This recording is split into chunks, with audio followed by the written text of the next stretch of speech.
On January 9th, HBO came out with its first episode of the second season of Euphoria. Euphoria is an American adaptation of the Israeli show with the same name.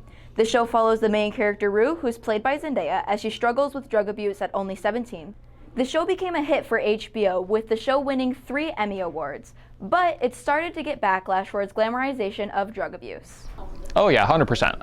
I mean, you talk to any 17-year-old dude from the Midwest and they're going to tell you that Walter White is one of the coolest characters in all of cinema, when that's not the point of the character. He's a bad guy.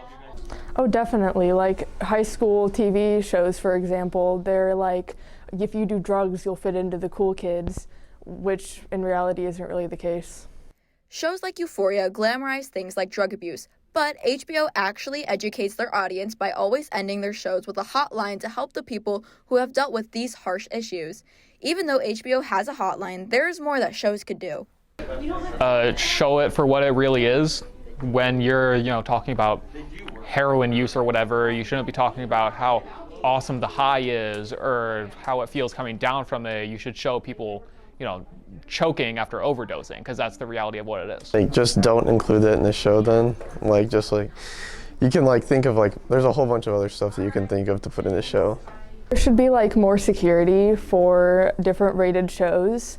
Even though shows like Euphoria are disliked due to the glamorization of drugs, there is still a positive side to these shows being made. I think that it shows, it gives a lesson about that kind of stuff.